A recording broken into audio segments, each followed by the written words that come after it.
Napakahirap talaga kapag sa ahon ka nag-iensayo at dito si Sian napalaban siya kay Ryan Tugawin. Isang sprinter versus climber tayo rito at si Sian ay isa to sa mga nangangarap din na mapunta sa isang malaking team, sa pro team. Kaya siya ay dito dumayo rin sa Manila rin na kung saan nangangarap din na baka sakaling makapasok. Pero lumaro na to ng Tour of Luzon 2025. Ang dala niya team ay Chris Forwarder. At dito ay sinubukan niyang kapitan dito si Ryan Tugawin. Ahon ang napakahirap din at marami sa ating mga siklista talaga na kapag nag-ensayo, syempre yung proper training din kung kailangan rin kapag nag-ensayo ka, nandun yung maintain mo, tiis, kailangan hindi ka basta bumibitaw ng maaga. Kailangan mo rin talaga na sanayin yung katawan mo, pagorin para pagdating na sa loob ng karira, hindi ka basta kakalas. Kaya ito ay tines rin ni Sian rito na kapitan si Ryan Tugawin dahil isang sprinter versus climber. Kaya dito sa kanilang ahon lamang agad dito si Sian, pero nagdidepende rin dito si Tugawin kung anong klase ang ahon.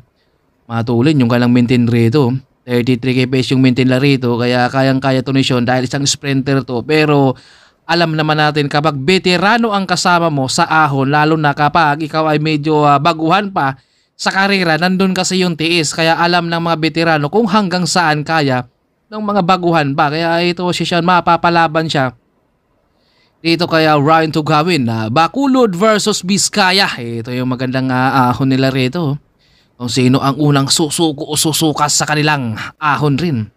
Kumbaga kilala to si Ryan Tugawin sa sprinter. Kumbaga although ang sabi nga niya, ang akala niya noon ay isang climber siya, pero isa pala siyang sprinter.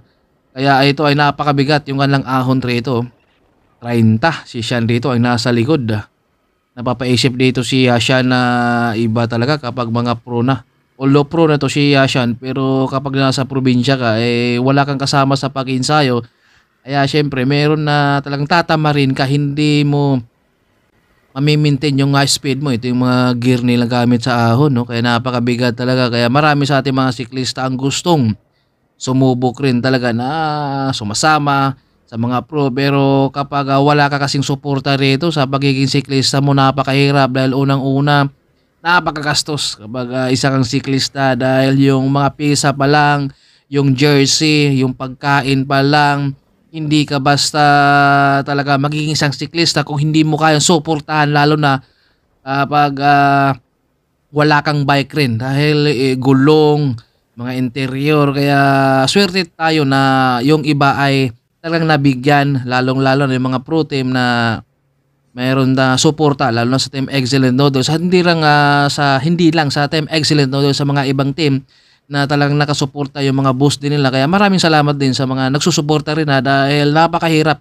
kapag ikaw ay isang siklista, dahil napakabigat at napakagastos din. Kung hindi ito parang basketball na bumili ka ng bula, meron ka sapatos at jersey, pwede na. Pero dito sa siklista, napakahirap. Gulong pa lang, pesa, dito yung mga helmet dito, jersey, sapatos, napakabigat rin. Kaya maraming salamat sa lahat ng mga suporta din sa mga pro, syempre sa ibang mga team rin. Lalo na sa Team Excellent Noodles na nandyan si Sir Alex Bilan at sa kanyang mga anak at Ma'am Karen.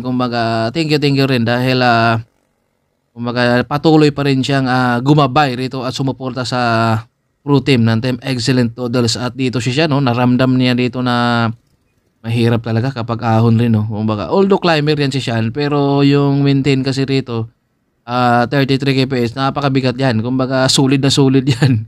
Pag hindi ka rin talaga insayado niyan, ay maaga pa lang, nasa baba ka pa, bitaw ka niyan. Pero tiniis rin dito ni Sian na kapitan si Tugawin, kaya dito mo mahasa. Mabibinat yung lakas mo, kailangan tiisin mo kung ano yung speed ng nasa harap.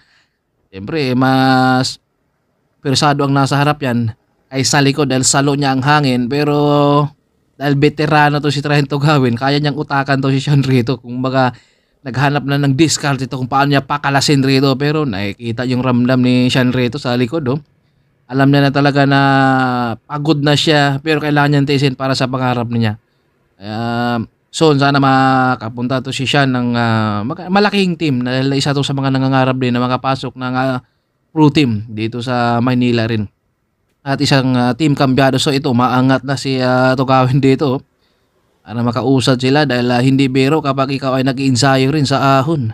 Nandun kasi yung tiis talaga dahil sprinter 'to, ay mapapalaban din nito si Sean ngayon. Kaya tiniis rin talaga, nakapitan at hindi rin talaga bumitaw dito si Sean 'no. Talagang nakaangat at handa pang rimatehin ito si Tugawin at nandito na sila kila nanay nakatambay na